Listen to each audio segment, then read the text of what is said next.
Have you ever thought about buying a miniature horse? But that's as far as the thought went, because you've seen some things and you just wasn't sure what to look for or what to ask. Hi, I'm Kim Wendy, owner of PassionateHorsemanship.com, and tonight I'm going to share with you 7 things you must know before buying a miniature horse. Now, let me tell you this. The things that I'm going to share with you, I am not sharing these to discourage you from buying a miniature horse. They are a lot of fun. I've had them for years. I want to share this information with you so that you don't make some of the mistakes that I've seen other people make. And besides that, I know that you're the type of person that wants to have your miniature horse be happy and healthy, because that's something that is really important to you. And you know, a lot of people, they will get a miniature horse, and that's because they eat less, they're not as hard to keep. You know, you don't have to have the room for them like you do a big horse. You can put them in a smaller pen, and they're so dang cute. I know when I've had to take my miniature horse to the vet in the past, and he's 29 inches tall. When I get him out, I mean, people that are around, it's like, oh my gosh, he's so cute. And they want to come over and pet him because he is small. And of course, there's bigger miniatures.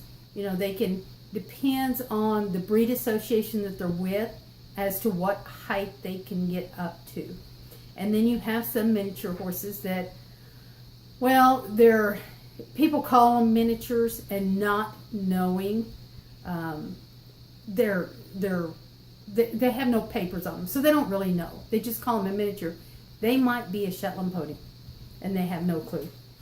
So anyway, the thing is, it's really important to educate yourself on the care of your miniature horse and what all they need. And they do have different needs than big horses. So let me share these with you. Like I said, there are going to be 7 things here that I'm going to share with you. Number 1, they are more prone to colic than your bigger horses because they have a big appetite and of their predisposition to dental problems. Number 2, they have more problems with teeth, and that's because they have the same amount of teeth as a big horse does, and they are the same size of a big horse, crammed in that little tiny head of theirs. Many years ago, they had to take a wolf tooth out of one of my miniature horses, and when they took it out, they showed it to me, and it was bigger than one of my full-size horses. So they have the same size, and in some cases they might be just a little bit bigger, but they're crammed in that little bitty head of theirs. They are common to have overbites and underbites. So, you know, the overbite would be, here's a bottom, here's a top, and instead of meeting like this, you have it where it's like this and it's going up underneath, or the overbite where it's back and the bottom jaw protrudes more. And so when they eat, horses, when they eat, they grind like this, okay, around like this. So when they have their teeth together, they can chew it a lot better. But when they have the bottom jaw back or the front jaw back, see, they're not doing as good a job. So they are prone to that too. And that causes abnormal wear on their teeth. And then if it's not taken care of, it can set them up for all kinds of problems, because then they can have digestive issues, which can cause blockage, and that can lead to death because of possible colic. So you would want to have an equine dentist looking at your horse's teeth. Number 3, they are prone to sinus infections. And again, that's because of all the teeth that they have and the size of the teeth crowded in their little bitty head. Number 4, they're prone to obesity. And what happens is a lot of people get them and then they overfeed them. And you know, I've even seen this in dogs where people overfeed dogs and then the dog is so obese that it can't get around. And you know, that is just not healthy to do these animals, is get them so obese that they have a hard time getting around. I mean, if they're out in the wild, they're lean so that they can run and escape from a predator. I realize we've domesticated them, we have them in the stall, but you still don't want to get them overweight. That is not good for them at all. The worst thing you can do is feed them a bunch of sweet feed or tons of alfalfa, because what's going to happen is they're going to gain a lot of weight, and that is just not good for them at all, and that can set them up for all kinds of health problems. Number 5, you want to avoid coarse hay, and that's because it is hard on their digestive system, and you don't want to get it soft hay. I mean, I've had some coastal hay before that is just really, really soft, and you think, oh wow, this will be so good for the horses. And it's really not. But the real coarse hay is not that great either. So you kind of want to get it in between. And the other thing is I do not recommend feeding miniatures and really any horse grain hays. It is not good for them at all. I just suggest staying away from the grain hays. And if you're going to feed alfalfa, only make it 10% of their diet to keep them healthy. The other thing too is don't just guess at their weight. Use a weight tape so you can find out exactly what they weigh, so that if you have to give them, like the vitamins and minerals, you know exactly how much to give them, or when you're worming them, you know how much to give them. The other thing that can happen is laminitis, and this is where laminitis can turn to founder, and that's because of people when they let them out on really lush green grass, that can cause that. But there's other things that can cause it too. Like I've seen it caused by giving them way too much grain. Number 6 is you want to be careful using a strong wormer with them. The wormer that I use, if I'm going to use a chemical wormer, is Safeguard. Because here's what happens. Let's say you rescue a miniature horse, or you get one from somebody you have no idea how they were really cared for. Who's just like, did you worm him?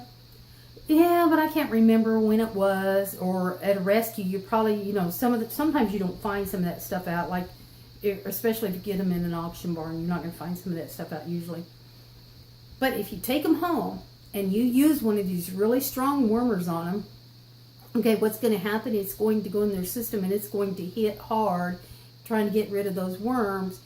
That can cause colic, and it can lead to death because it's just overloading the system. So I always suggest for people, like I said, if they're going to use a chemical wormer, to do Safeguard. That's the safest one to start out with, and get them going on that. Then number 7, grooming is really important for miniatures.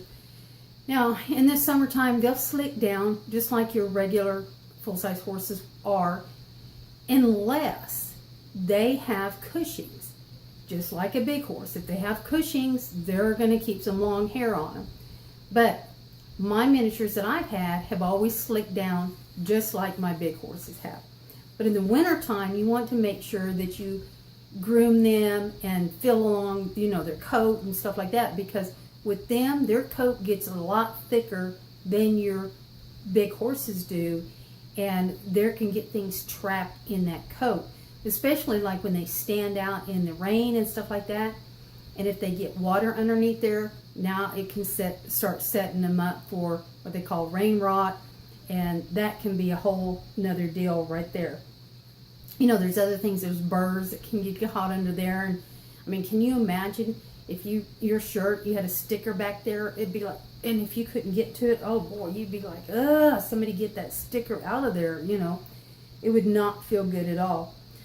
So these are the 7 things that I want to make you aware of before you go and buy a miniature horse.